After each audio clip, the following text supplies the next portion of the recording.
whole lot, some. You can look forward to that right after this. More of Danny's Reasonably Irreverent podcast after this. We're here with Joe Spiker, the president of Easton Roofing. And Joe, you worked for other companies in the construction industry. What inspired you to start your own company in Easton Roofing? Well, you know, Danny, when you are working for somebody else, you oftentimes don't get to see the project through from beginning to end, and you don't get the final control over the customer experience. And I wanted to build a place where people can come and get work done on their house and not have to worry about being treated the wrong way and get a good customer service experience start to finish. The company slogan is "Where Integrity Matters." Why is that so particularly important to you? Well, for us, what that means is treating each other with respect at work, treating our clients with respect, and making the right choice, especially when no one's looking. So when you're presented all the time as a contractor with choices that have to be made, are you going to make more money on this if you cut a corner? And we just wanted to make a place and a slogan that said to our people and to whoever is our customer, we're not going to do that. We're going to make the right choice regardless of profit. Easton Roofing, where integrity matters. Get a refreshing change of your expectations of a sports bar and restaurant at the 23rd Street Brewery in Lawrence. Matt Llewellyn's welcoming spot at Clinton Parkway and Castle covers all the bases, like their own handcrafted beers and all the televisions you need for great sports viewing. But it's the large, varied, and delicious menu that stands apart. From a favorite of mine like the awesome ahi tuna appetizer to great sandwiches, outstanding pizza, and truly fantastic entrees, the 23rd Street Brewery has it all. Matt and his friendly staff make it that much more enjoyable. Food until 10, fun until late. The 23rd Street Brewery is a can't-miss stop when you are in Lawrence.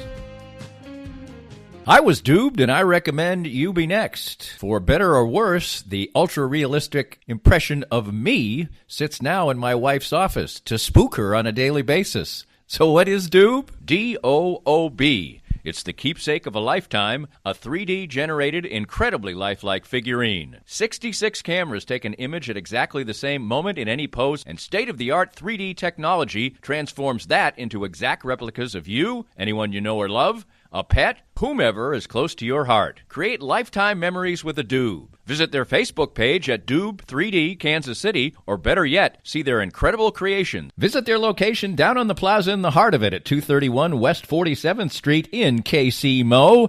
Doob, be next. For many people, a family law case will be one of the most difficult experiences in their life. The law firm of Kenneth McRae will help you through it. Personal and effective help from Ken in concert with you will develop a unique strategy for your unique case. As Ken always says, divorce can be civil law, not civil war. Licensed in Kansas? Visit McRaeLawOffice.com or call 913-972-4765.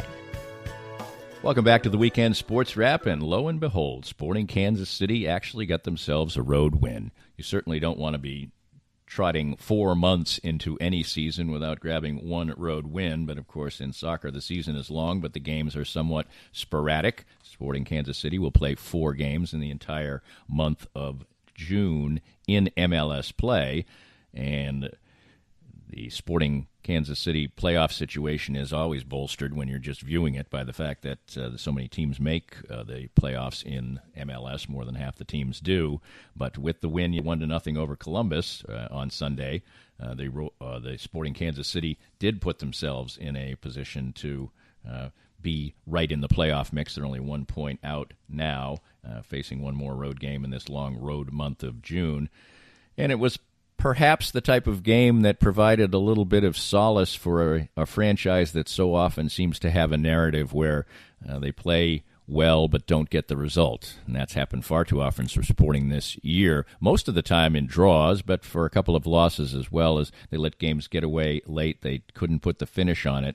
This game was kind of the reverse of that. Sporting did not play very well in the first half. It was disjointed. They probably should have been down, but they were able to survive that first half, and then they played more direct soccer and were more spirited in the second half. Eventually got the benefit of a player being sent off for Columbus. Felipe Gutierrez getting the only goal on a beautiful play by Gerso, and one of the few scoring attempts that Sporting really created, and they got that goal and showed a lot of relief and exhilaration and maybe more sort of relief, maybe not celebration after the game.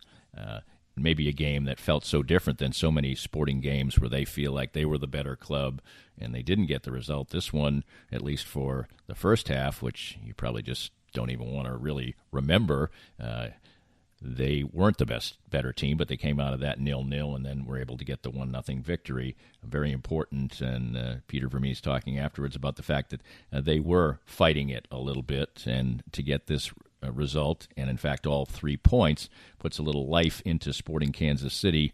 It's never a great thing for a franchise when the way that soccer is structured with some international play, and we'll get into that in a minute, and things like that they just don't play a home match for a long, long time. And not like it's out of sight, out of mind, but Sporting is a franchise right now that is supported by dedicated fans who show up at the stadium, and not a particularly large television fan base when they play on the road. That's just the way it is. The television numbers aren't good, but the diehard fans still want to see the team.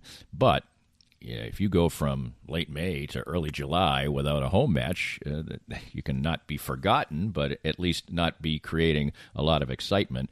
And at least a road win, and the fact that they're right in the playoff race heading towards the second half of the season provides a little bit of excitement. There will be excitement out at Sporting Children's Mercy Park on Wednesday as the CONCACAF Gold Cup comes up, a doubleheader. It's a doubleheader in Group D. The first matchup will be between the 2 teams that have already been eliminated, and then the U.S. national team will play against Panama. They have dominated their games so far, 6-0 and 4-0 win in group play. Panama, it will be a more viable candidate, a more viable opponent, although the United States beat them recently 3-0 in a game at Glendale, Arizona. But this game has the import of trying to win your group, and then you're playing the second-place team from Group C. That's better than playing the champions, obviously, of it, but a loss is not a disaster. It's just the type of thing where you want to keep a good form, create some excitement, and reward the fans who come out. And they get to see 2 soccer games for the price of 1. That should be fun, and I'm looking forward to being out there and enjoying some Gold Cup action as the teams vie for their spots in the quarterfinals. U.S. has already clinched a spot in that quarterfinal, but trying to win the group on Wednesday at Children's Mercy Park, and U.S. national team in action and trying to create an impression. They went through kind of a flat period before this Gold Cup. Meanwhile, of course, the women's version of the team is rampaging along and creating all the headlines right now, and trying to steal at least some sub-headlines will be the U.S.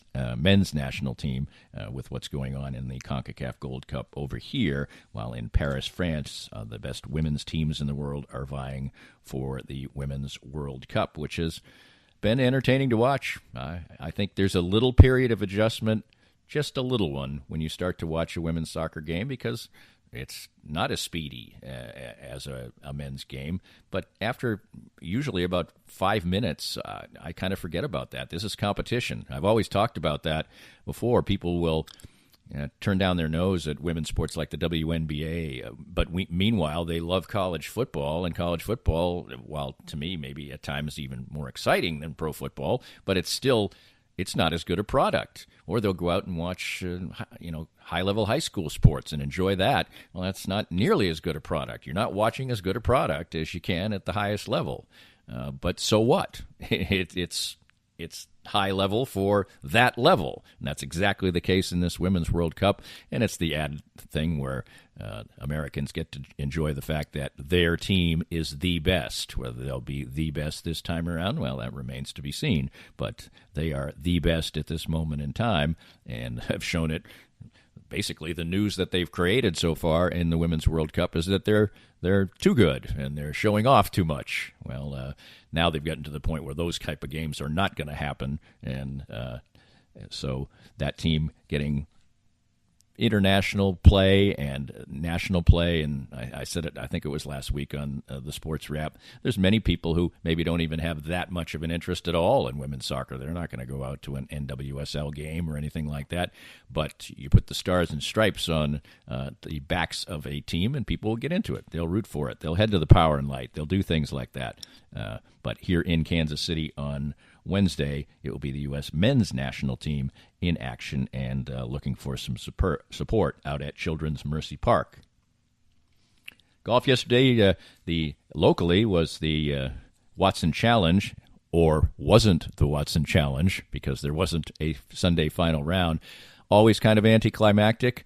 The course was unplayable, and so in the end, Alex Springer gets himself a win, first professional win for him. He's a local product and played his golf at Central Missouri, and so he gets a $10,000 first prize, his first win as a professional.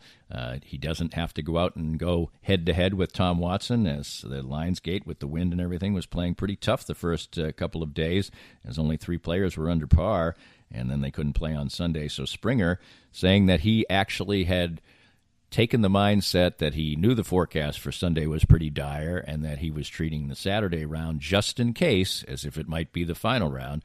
Went out, got the lead by 2 shots, and in the end the lead turned into the win. So congratulations to Alex Springer. And just you get to see how remarkable a golfer Tom Watson still is. These are the best young players in Kansas City. It's a point system, so it's the players who actually played the best the last few months or year to get into this tournament, and he still is more than competitive, and you can certainly make a scenario where he might have gone out and won this tournament on Sunday if it was indeed played. 69 years old and still capable of playing against up-and-coming players like Alex Springer, who will get a spring in his step from a professional win. He goes back to the PGA Tour Mackenzie Tour, which is the Canadian tour, basically, one of the feeder tours. Local product Chase Hanna, for instance, plays on the PGA Tour Latino America, although Chase Hanna, who was the subject of a Kansas City profile a few months ago, he did play in a Web.com tour event in Wichita this past weekend, making the cut, having a decent weekend as well. So, there's hundreds and hundreds and hundreds and hundreds of golfers, and I think when you follow the sport a little bit closer and you see things like the Watson Challenge, where a guy can go out and be good enough to beat Tom Watson, although Tom Watson obviously is 69 years old, but still he can go out and beat Tom Watson, and you know still how difficult a path he has to get to the PGA Tour. There's only 126 fully exempt players on the PGA Tour every year. There are other levels of exemption, and especially now that so many players migrate over from Europe and don't play the European Tour as much as they used to. I mean, maybe they just used to play the majors or whatever, but you're seeing the likes of Francesco Molinari playing a full PGA Tour schedule and just playing barely enough European Tour events in order to make the Ryder Cup. And in the case of Rory McIlroy, pressing the issue enough so that they're tweaking the rules a little bit so that he becomes Ryder Cup eligible. But so many of those players are even based in the United States now, so that makes the competition even tougher. And all these golfers, these thousands of golfers, you just look at the fact there's 800 Major League Baseball players, and there's, almost 2,000 NFL football players. And in golf, there's 125 who actually have full exempt status to play each and every year. That shows how cutthroat competitive it absolutely is. So Alex Springer, trying to find his way in the world of golf, makes his first professional win, the Watson Challenge. Tom Watson doing a great job of keeping interest in Kansas City, creating an atmosphere where more people want to play the regional events in order to qualify for that Watson Challenge. And a shame that they couldn't get the full tournament in, but kudos to those people who worked so hard to make that such a great event. Let's hope next weekend is a little less sleepy, a little more sunny, and maybe the Royals will continue to play some sunshiny baseball. Always glad to have you along at DannyKlingscale.com and the Reasonably Irreverent Commentary. And on Mondays, we check out the Sports Weekend, and we'll do it again next Monday, right here. We hope you enjoyed the latest Danny Klingscale Reasonably Irreverent podcast. Come back soon for something fresh and new. This podcast was made possible by our great sponsors like Doob, an ultra-realistic 3D created figurine depicting you, a loved one, or a special event. Visit them on the Country Club Plaza.